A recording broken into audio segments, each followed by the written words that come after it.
So what goes down over here is that okay, um, this guy, like we somehow make sure that okay, this guy, the root can be this guy, and this guy, sure, this guy is supposed to be connected by 2, but the thing is this 2, its neighbor root is 1.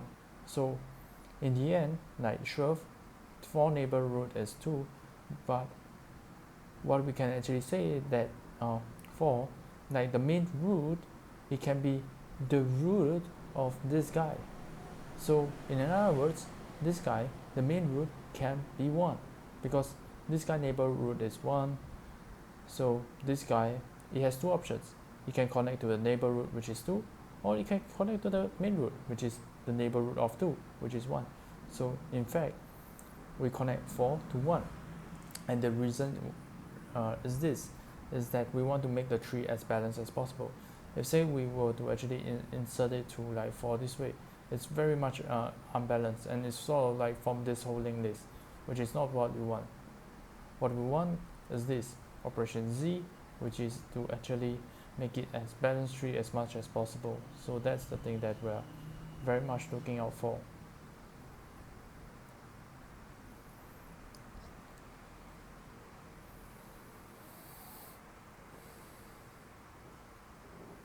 And the items that we have discussed is that this guy, the neighbor root, his neighbor root is who?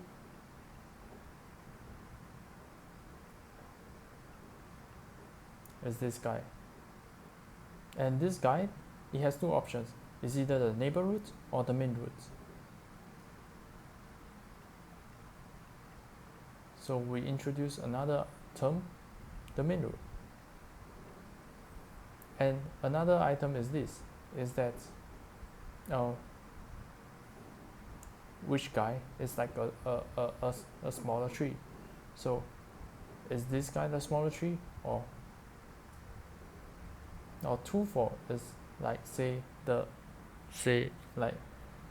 like is this guy the smaller tree, or this guy is like a smaller tree, like this, and compared to this, obviously this guy is a bigger tree, so you want to try to actually connect this item to this tree instead. So your mindset should be looking towards how can I actually connect them into the pieces.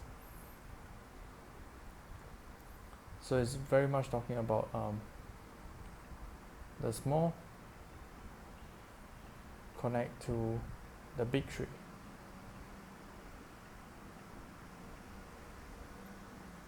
And how do we actually find it? You just simply determine like each of the height. And for this case, it's 2, and this guy is 1.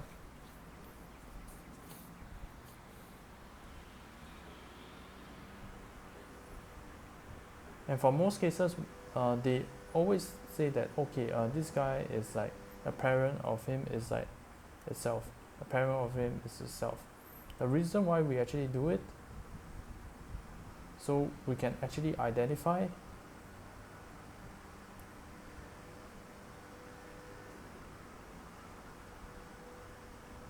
is like end of the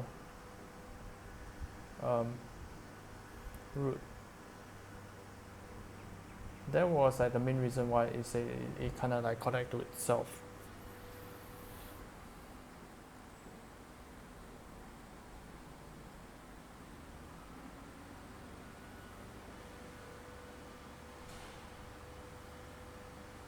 And with this, it's like all the properties that we can think of like for Union Find. But the thing is this, like what I'm curious is like how does all these different operations, like we are sure we know all these like different properties that is actually happening in Union Find, but how does it actually contribute to the grand scheme of things, of what are we actually trying to achieve with the grand scheme of things? My vague idea is this, that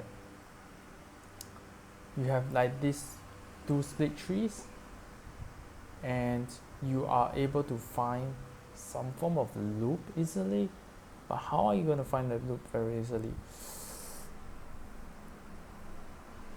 And what's the idea of like splitting these two items into two parts? And why is like the traditional way of like why did they say that the traditional way is to do a DFS to actually find the length?